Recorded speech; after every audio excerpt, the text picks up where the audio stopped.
Nous continuons notre formation pour débutants avec ce qu'on va appeler la structure du marché et la théorie de Dow.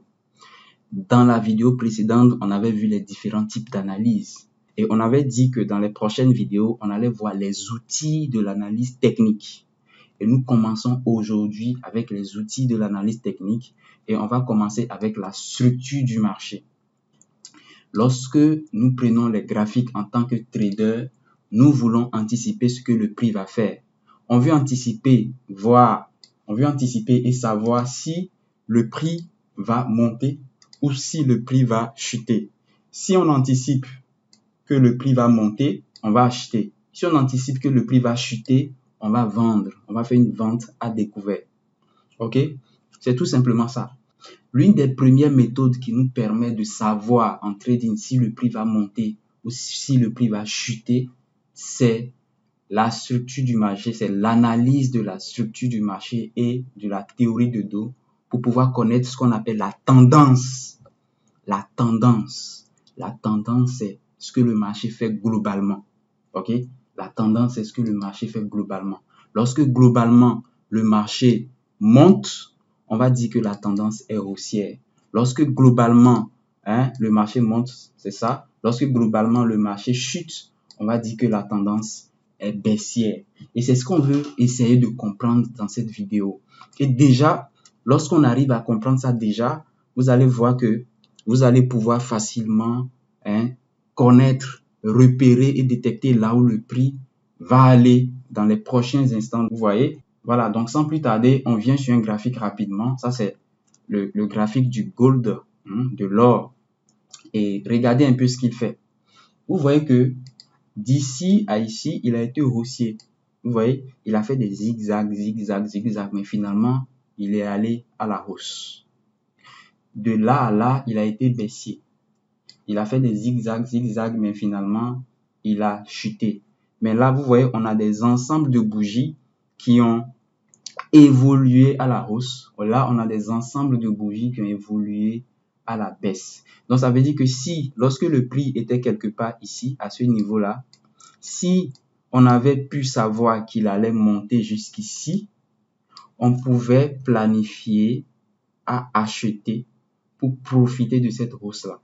Vous voyez, lorsque le prix était quelque part ici, si on avait pu savoir qu'il va chuter, ok, on allait planifier de vendre peut-être quelque part ici pour profiter de cette baisse-là. Vous voyez, voilà. Donc, avant de revenir sur les graphiques, on va aller voir quelques théories qui vont vous permettre de comprendre comment on peut savoir tout ça, tout simplement. Voilà, maintenant, comme je l'avais dit précédemment, la structure du marché, c'est quoi? La structure du marché, c'est tout simplement une technique qui va nous permettre de savoir ce que le marché est en train de faire en termes de tendance.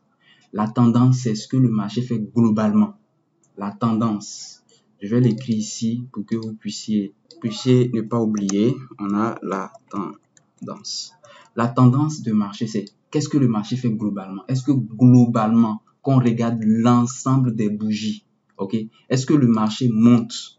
Si globalement, le marché monte, la structure du marché qu'on aura, ça veut dire que la structure est haussière ou bien la tendance est haussière. Donc, vous pouvez considérer la structure du marché comme étant un peu comme un synonyme de la tendance, sans trop vous fatiguer. Donc, lorsque le marché monte, en général, il dessine quelque chose comme ça. Il ne va jamais en ligne droite comme ça, ou bien en ligne droite comme ça. Okay? Lorsque le marché évolue comme ça, à un certain moment, il se repose. Il évolue encore, il se repose. Il évolue encore, il se repose, ainsi de suite. Donc, ça fait que la tendance haussière se dessine un peu comme ça, avec des phases de hausse comme ça et des phases de correction, des phases de hausse et des phases de correction, des phases de hausse et correction, ainsi de suite. Donc, ça fait que lorsque la tendance est haussière, voici exactement les caractéristiques d'une tendance et qu'elle affiche. Lorsque la tendance est haussière, c'est exactement ces caractéristiques-là qu'elle affiche. Donc, il y a toujours des phases, ces phases-là, qu'on appelle des phases d'impulsion.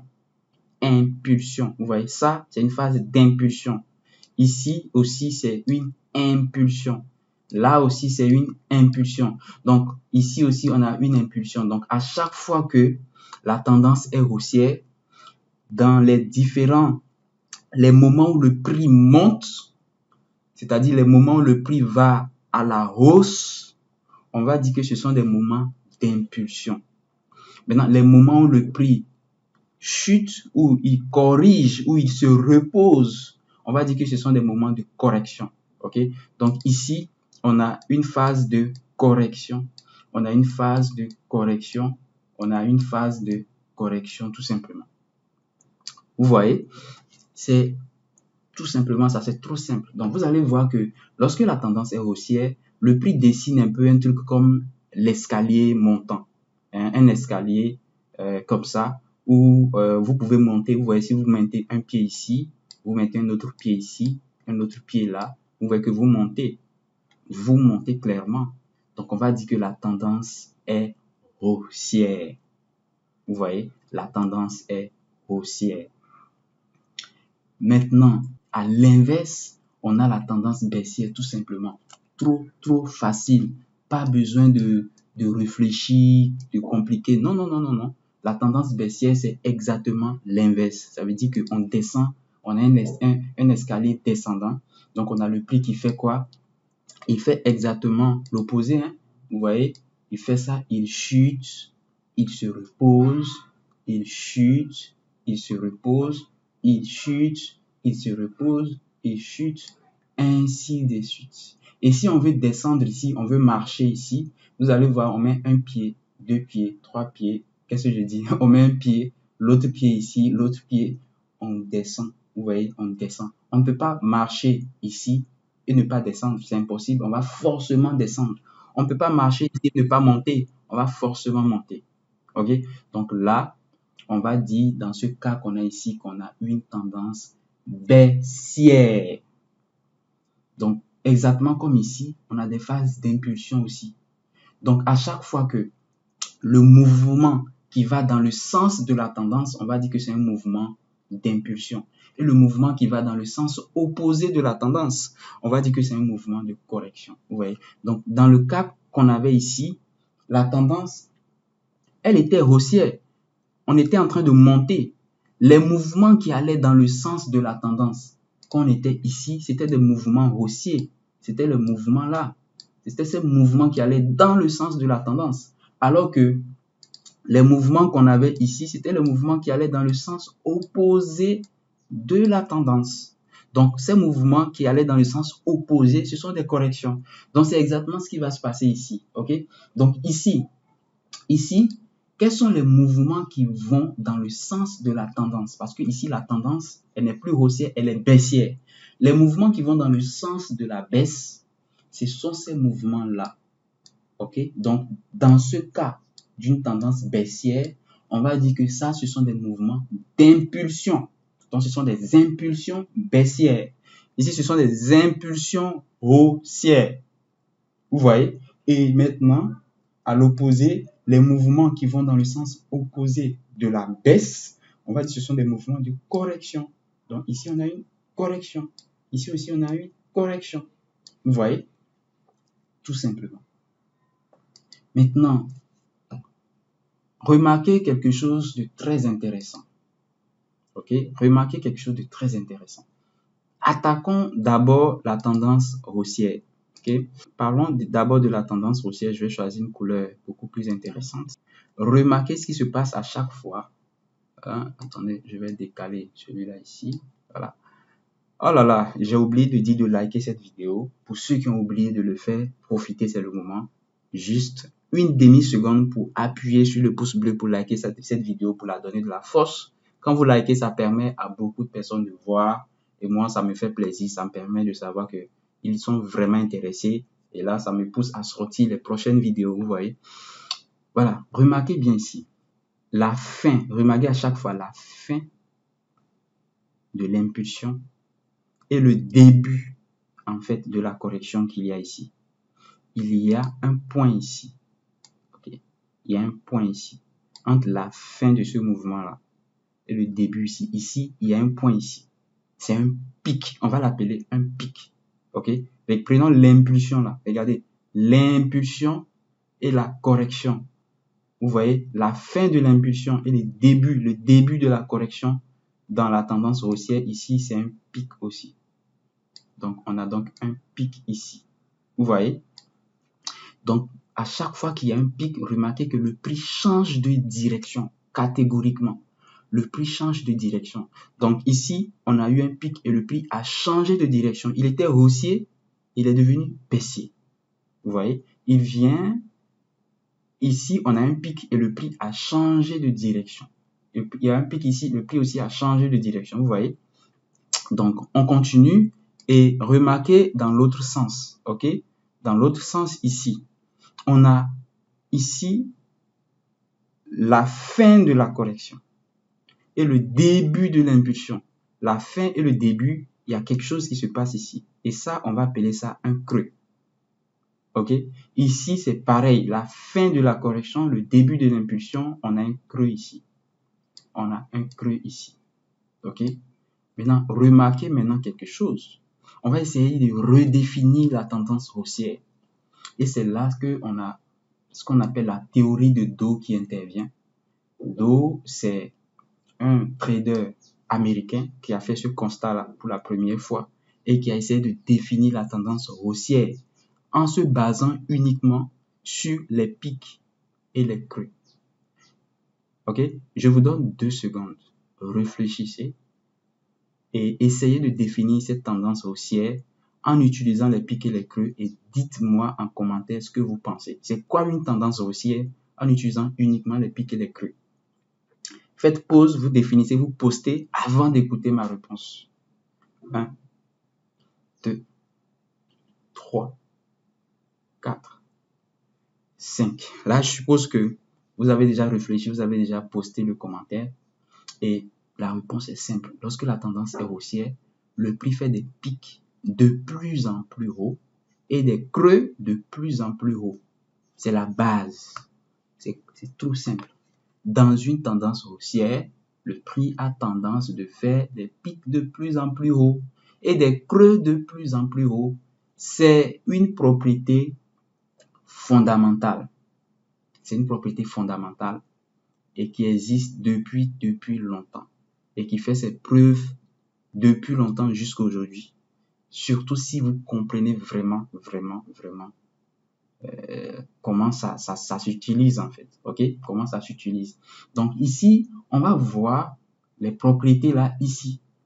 D'abord, on va essayer de repérer les pics et les creux dans une tendance baissière. OK? Donc là, c'est trop simple. OK? C'est trop simple ici. Donc, c'est l'inverse, OK, qui se passe. Les pics, regardez la fin de quoi? De la correction. Le début de l'impulsion. Vous voyez, début de l'impulsion, on a un pic. Ici, on a un pic. Ici, on a un pic. Voilà, c'est trop facile à voir. On n'a pas besoin de réfléchir. Les pics sont en haut, les creux sont en bas. Les pics sont en haut, les creux sont en bas. C'est tout.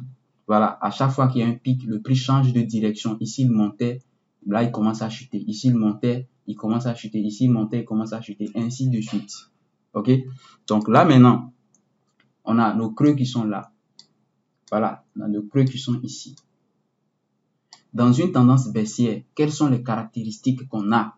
Si on veut définir une tendance baissière avec la théorie de Dow, qu'est-ce qu'on va dire? C'est la même chose, mais opposé. Dans une tendance baissière, on a les pics de plus en plus bas et les creux de plus en plus bas, tout simplement. Donc, lorsque les pics sont de plus en plus bas et les creux de plus en plus bas, on va dire que la tendance est baissière. C'est trop facile. Donc ça, ce sont 2 grandes situations de marché. OK? Maintenant, qu'est-ce qu'on fait dans une tendance baissière? Ou qu'est-ce qu'on fait dans une tendance haussière? Quel est le rôle du trader en général? Qu'est-ce qu'il va faire? Qu'est-ce qu'il va chercher à faire? En général, lorsque nous sommes dans une tendance haussière, comme ce que vous voyez comme ça veut dire que globalement, la plupart des gens sont en train d'acheter. Ça veut dire que la plupart des gens sont en train d'acheter. C'est ce que ça veut dire. C'est un peu comme si on a 1000 traders, ok? Si on a 1000 traders, c'est un peu comme si 800 traders sont en train d'acheter et puis il y a voilà, peut-être 200 traders qui sont en train de vendre. Comprenez ça comme ça, hein? Comprenez ça comme ça. Donc, c'est comme ça à peu près une tendance haussière. Quand on a une tendance baissière, ça veut dire que globalement, la plupart des traders ou bien la plupart des gens sont en train de vendre. C'est pour ça que la tendance est baissière. C'est pour ça que le prix ne fait que chuter. Donc, nous, en tant que traders, comment on peut se servir de cette information-là? C'est ça la question. Comment on peut se servir de cette information? C'est que, ok, puisque la plupart des gens sont en train d'acheter, on va aussi tenter d'acheter. On va aussi chercher à acheter. Puisque la plupart des gens sont en train de vendre, on va aussi chercher à vendre. C'est un peu comme ça marche. Mais ça ne veut pas dire que dans une tendance haussière, il faut seulement acheter pour faire des profits. Non, on peut vendre aussi. Parce que regardez ici, si le prix a chuté ici, c'est parce que les gens ont vendu. Si le prix a chuté là, c'est parce que les gens ont vendu. Ici aussi, c'est parce que les gens ont vendu. Donc, ça veut dire quoi? Quelle que soit la tendance, lorsque la tendance est haussière, on peut acheter, on peut vendre aussi. Sauf que, souvent, acheter est beaucoup plus intéressant. Vendre peut être intéressant aussi, mais est beaucoup plus difficile. Lorsque le marché est baissier, on peut acheter, on peut vendre, mais vendre est beaucoup plus intéressant. Vendre est beaucoup plus facile. Et acheter est beaucoup plus difficile. Ça demande beaucoup plus d'expérience. Vous voyez? Donc, c'est exactement ce que vous devez comprendre. Vous voyez? Parfait. Maintenant, on va parler d'un autre type de marché qui existe.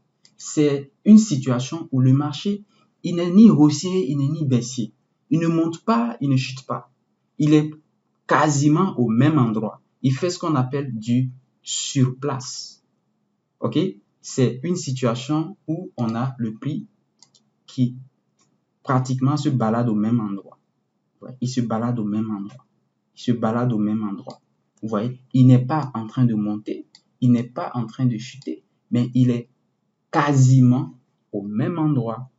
Il fait ce qu'on appelle du surplace, sideways.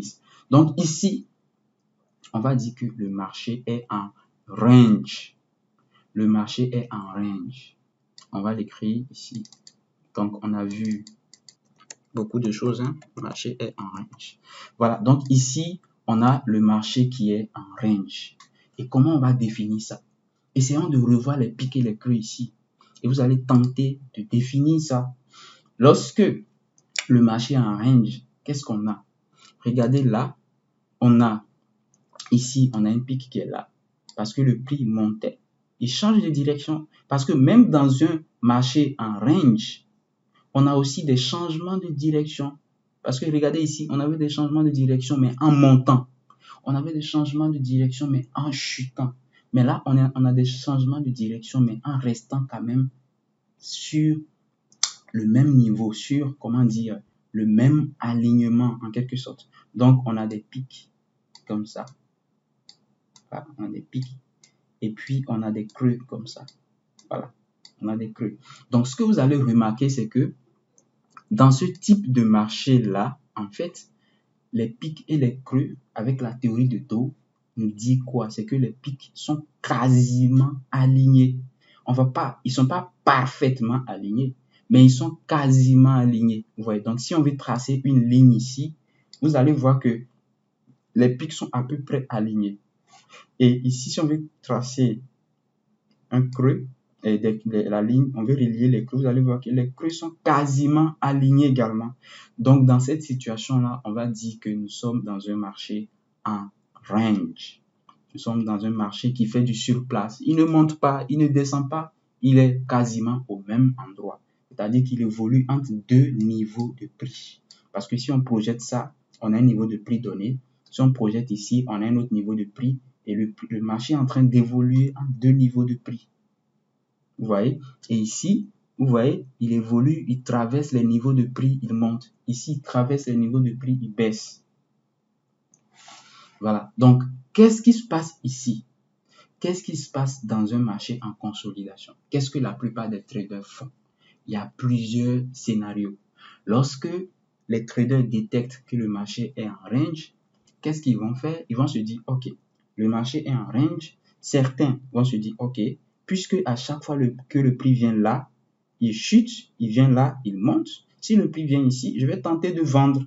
Si le prix vient en bas, je vais tenter d'acheter. Le prix vient en haut, je vais tenter de vendre, ainsi de suite. C'est une méthode, ça peut être une méthode aussi de positionnement dans un marché en range. Certains vont voir les choses autrement. Certains vont se dire non, si je vais attendre que le prix sorte de la consolidation, c'est-à-dire je vais attendre que le prix quitte la consolidation et commence à monter, commence à dessiner une tendance haussière avant que je me décide. Donc ça aussi, c'est une bonne façon de voir les choses. Donc c'est pour vous dire que quelle que soit la situation, que ce soit un marché haussier, baissier ou un marché en consolidation, un marché en range, on l'appelle aussi marché en consolidation. C'est exactement des synonymes. OK? Donc, quel que soit le type de marché, on peut acheter et vendre. Donc, maintenant, ça va dépendre de ce que chacun voit, de la stratégie que chacun a pu développer, tout simplement. Vous voyez? Voilà. Maintenant que c'est clair, on va ajouter quelque chose de très intéressant. OK? On va ajouter quelque chose de très intéressant. Regardez, ici, un instant, je vais tout sélectionner. Attendez, on va arranger un peu les choses. Je vais réduire la taille. Et puis, je vais mettre ça un peu à côté ici. Parfait. Ici, en fait, on a vu 3 types de marchés. Maintenant, il y a quelque chose d'intéressant qui arrive souvent. C'est que le marché peut être haussier. Il est haussier et à un moment donné, il fait une transition de la hausse à la baisse.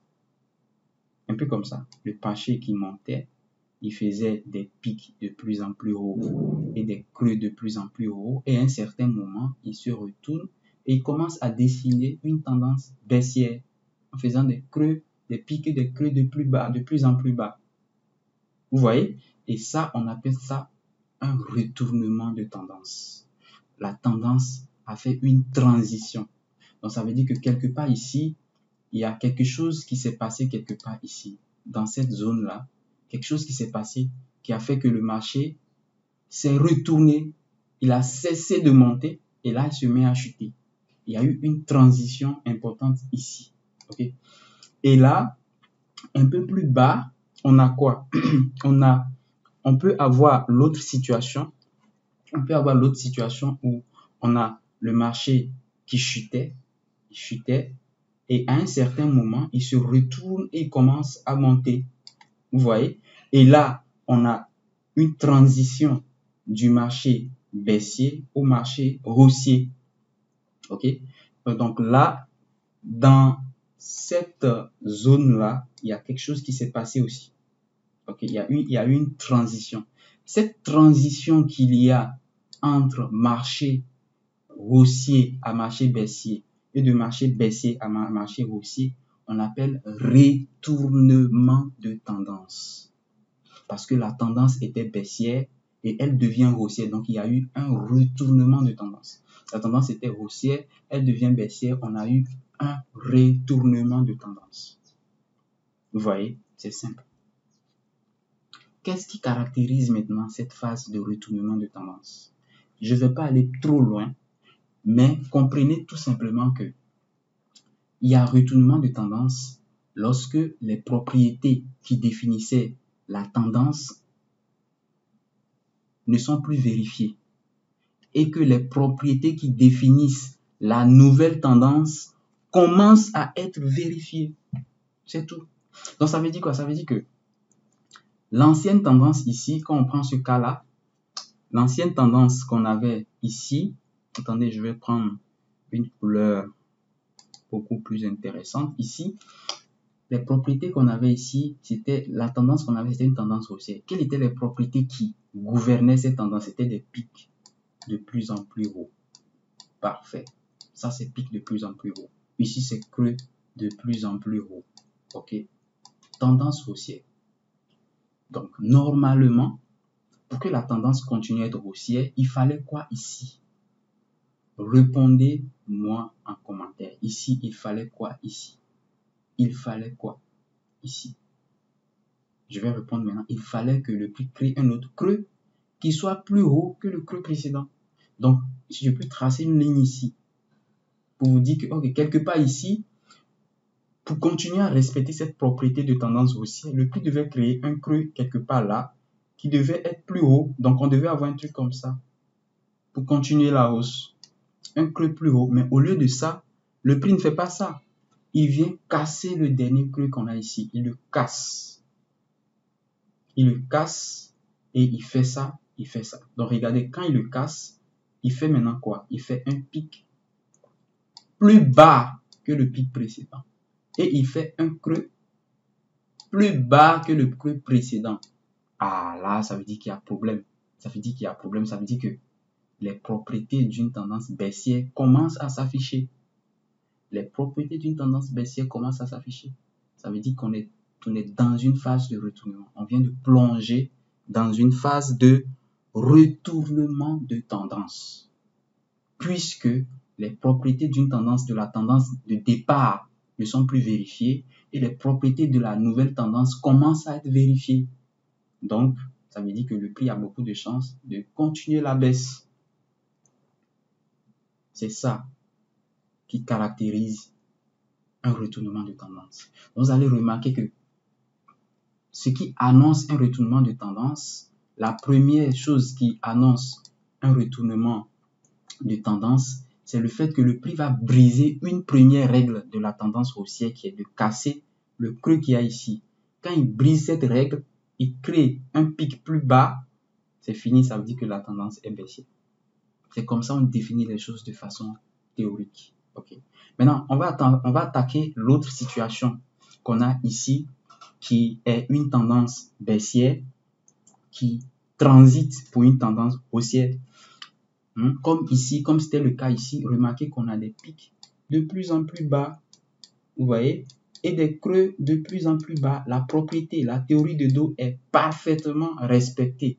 Jusqu'ici, là, au lieu que le prix fasse un pic plus bas que le pic précédent pour continuer la baisse, peut-être un pic quelque part ici, pour continuer la propriété, il décide de faire quoi?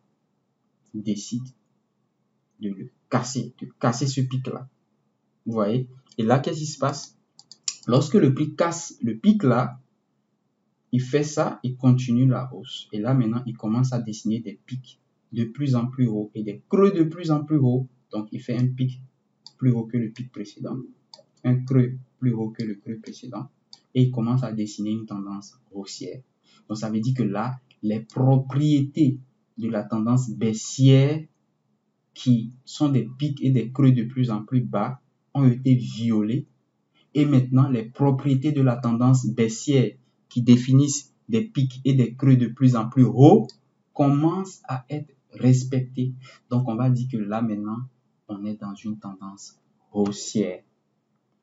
Tout simplement. C'est trop simple. Vous voyez? Donc, déjà, quand vous comprenez ça, lorsque vous prenez le graphique, ou bien lorsque vous prenez le graphique, vous allez voir que vous allez commencer à vous retrouver petit à petit. Vous allez commencer à comprendre l'ensemble de ces bougies. Vous allez commencer à les comprendre tout simplement. Vous voyez? Voilà. Maintenant, qu'est-ce que les traders font dans cette situation? Qu'est-ce que les traders peuvent faire? Important de savoir comment les traders peuvent profiter de cette situation. Ça veut dire que certains traders vont se dire, ok, la tendance, elle est haussière, mais elle a été haussière pendant trop longtemps. Imaginez qu'on a une tendance qui monte, qui monte, qui monte, qui monte pendant très longtemps. Ils vont se dire, non, le prix est allé tellement haut qu'il peut se mettre à chuter. Donc, je vais me calmer, attendre. Dès que le prix se retourne, je vais me positionner pour essayer de prendre le début, pour me positionner dans le début de la nouvelle tendance baissière. Inversement ici, le prix a tellement chuté que, ok, on peut se dire, bon, on va attendre pour essayer de se positionner dans le début du premier mouvement de la tendance haussière. C'est exactement comme ça. Ça marche. Ok. Voilà. J'espère que vous avez appris beaucoup de choses. Maintenant que vous comprenez les choses, le plus important pour nous maintenant, c'est, avant d'aller sur le graphique, pour pouvoir voir les choses, c'est d'arriver à repérer efficacement les pics et les creux. Lorsque vous arrivez à repérer les pics et les creux, ça sera un grand départ pour vous. Parce que vous voyez que ici, c'est la théorie. Ok? Ici, c'est la théorie et je vous ai montré comment le prix évolue, la tendance baissière, il fait des pics et des creux de plus en plus bas, tendance haussière, on fait des pics et des creux de plus en plus haut. Ça, c'est la théorie. Maintenant, dans la pratique, ça veut dire que lorsque vous prenez les graphiques, vous devez pouvoir repérer facilement les pics et les creux.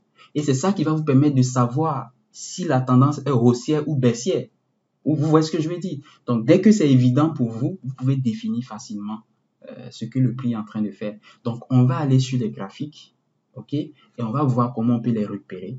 Et vous allez vous entraîner à repérer beaucoup de pics et de creux et à repérer les tendances haussières, repérer les tendances baissières, repérer les marchés en consolidation, repérer tout. Et là, les choses vont devenir de plus en plus intéressantes, de plus en plus faciles pour vous. Ok? Voilà.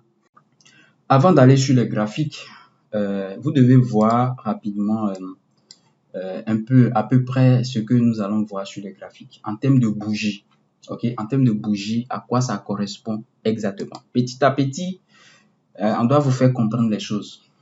Quand on faisait les tracés comme ça. On avait dit qu'un pic, c'est lorsque le prix change de direction. Donc ici, on a un pic là.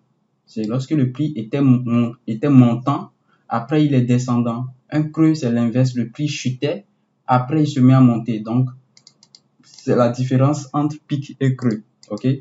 Maintenant, ici, en termes de bougie, c'est simple. Ok? Vous avez le prix qui montait, il faisait une série de bougies haussières. Vous voyez, il faisait une série de bougies haussières. Et après, il se met à faire une série de bougies baissières.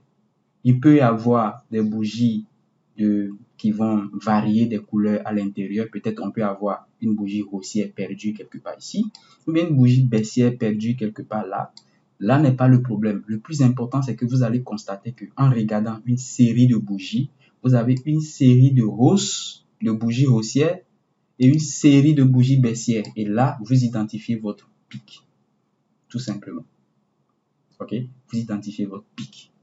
C'est aussi simple. C'est que c'est mécanique. C'est mécanique. Donc, voilà. L'inverse, pour un creux, vous voyez une série. Vous tournez ça simplement, vous voyez une série de bougies baissières. Après, vous voyez une série de bougies haussières. Et vous avez votre creux, tout simplement. Ok? Donc, vous devez apprendre à repérer ça.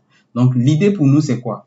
C'est que vous repérez plusieurs pics et creux et vous essayez de voir l'ensemble, ça forme quoi? Est-ce que ça forme une tendance haussière ou baissière? Ainsi de suite. Est-ce que ça forme une consolidation? Vous voyez?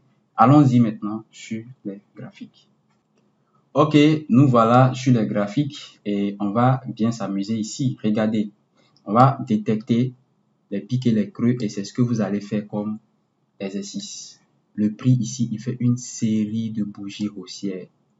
Ah, je change la couleur. Je vais prendre le bleu, n'est pas mal. Bien le rouge. Ok, ici, le style de bougie ici est un peu différent. Mais remarquez que lorsque c'est en vert, comme ça, simplement comme ça, c'est une hausse, quoi. C'est des bougies haussières. Lorsque c'est en blanc, c'est des bougies baissières. Ok, voilà, on va changer, ça va vous permettre de vous habituer rapidement. Donc, regardez, le prix fait une série de bougies haussières ici et il commence à faire une série de bougies baissières. Donc là, ça veut dire qu'on a un pic. Vous voyez, on a un pic. Donc, un instant, voilà. Donc, ça veut dire que là, on a un pic. On a un pic ici. On peut prendre la mèche. On va prendre la mèche. Vous voyez, on a un pic. Le prix chute, chute, chute. Il y a eu un mini pic ici aussi, vous voyez. Il chute comme ça jusqu'ici. Vous voyez qu'il y a eu des bougies haussières entre tout ça. Regardez, de là à là, c'était une chute. Et là, le prix est allé jusqu'ici. Il a changé de direction ou pas? Il a changé de direction, donc ça veut dire que là, on a un creux. Donc ça veut dire que là, on a un creux. Vous voyez? Mais sauf que là, il y a eu des bougies haussières entre tout ça là. Mais quand même, on était baissier. Ok?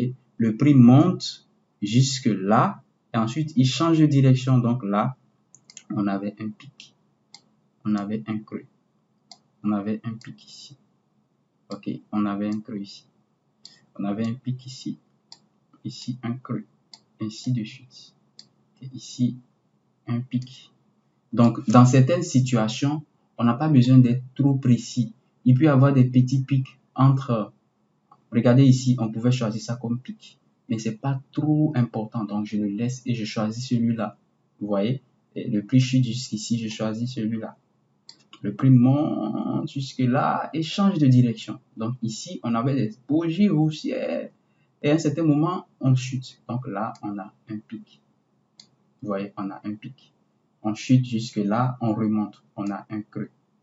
Donc, avec le temps, vous allez voir que c'est trop facile à identifier. Donc, ici, on peut dire qu'on a un pic. On prend tout ça là comme ça. Le prix chute, il vient là. On peut mettre ça comme un pic. Ici, il fait ça, il remonte. Bon, on veut un truc un peu plus clair. On peut minimiser tout ça et dire que, ok, ici, on a un creux. Et ici, peut-être, on a eu un pic. Ainsi de suite. Maintenant, quand on regarde tout ça ensemble, on essaie de mettre tout ça ensemble, on peut se poser des questions. Regardez ici, on a des pics de plus en plus bas.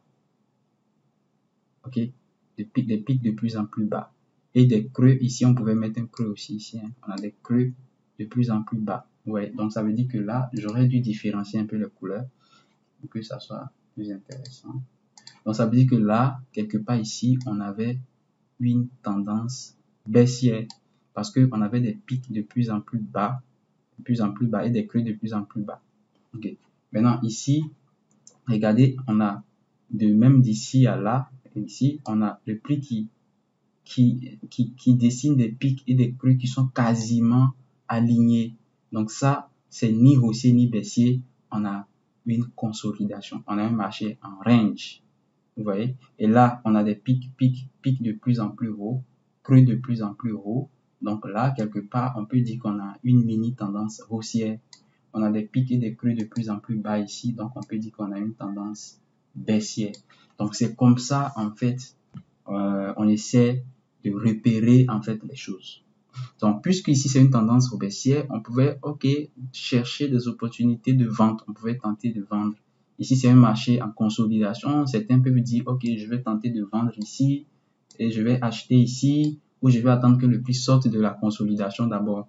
Et là, un peu plus bas ici, c'est une tendance baissière. Donc, certains peuvent se dire, comme c'est une tendance baissière, là, je vais chercher des opportunités de vente. Parce que déjà, c'est ça. Maintenant, les phases de retournement de tendance, regardez ici, on était haussier. Jusqu'ici, regardez que déjà, le prix faisait des pics. Il fait un pic plus haut que le précédent. Il fait un creux ici, un creux plus haut que le précédent. Mais regardez ici, lorsque le prix arrive ici, il n'arrive pas. Parce que la suite pour que le marché puisse monter, c'est que le prix fasse un pic plus haut que le pic précédent. Il devait traverser ça. Il n'a pas pu traverser, il se met à consolider. Déjà, vous devez vous poser des questions. S'il n'arrive pas à casser, ça veut dire qu'il commence à briser les règles. Les propriétés disent quoi? Que le prix doit faire à chaque fois des pics plus hauts que des pics précédents. Donc, il n'a pas pu casser le pic précédent. Et finalement, il vient casser le dernier creux. Il devait faire aussi un creux plus haut que le creux précédent. Il n'a pas pu faire un creux plus haut que le creux précédent. Vous voyez? Donc, ça veut dire que là, le marché, il casse. Ça veut dire que là, finalement, c'est peut-être le début d'un retournement. Donc, on a une transition ici de la hausse à la baisse. Donc, ça veut dire que là, on pouvait déjà ici chercher des opportunités de vente comme certains peuvent le faire avec leur stratégie. Et regardez là, le marché chute jusqu'à certains moments, il commence à dessiner les propriétés d'une tendance haussière. Et ça veut dire que là, maintenant, c'est le début maintenant d'une hausse aussi. Donc, ça pouvait être aussi une opportunité d'achat à chercher, des opportunités d'achat. Voilà, donc c'est ça. J'espère que vous avez compris. Voici ce que vous devez faire avant la sortie de la prochaine vidéo pour la suite de notre formation. Allez sur les graphiques. Essayez de repérer des choses. Ok? Repérer les pics et les creux. Repérer les pics et les creux. Repérer 20 tendances haussières. Repérer 20 tendances baissières. Repérer 20 consolidations. Ok? Et repérer 20 transitions d'une tendance et repérer 20 transitions d'une tendance haussière à une tendance baissière et 20 transitions d'une tendance baissière à une tendance haussière. Donc, une fois que vous aurez pu faire tout ça, ça vous permettra d'ici la sortie de la prochaine vidéo de la suite de pouvoir vraiment être au point et de bien comprendre ce que nous allons faire déjà. J'espère que vous comprenez déjà tout ce qu'on fait. J'espère que vous avez apprécié cette vidéo. Si c'est le cas, likez-moi cette vidéo et laissez-moi un joli commentaire. Merci. C'était Roland Trading. Rendez-vous à la prochaine vidéo. Ciao.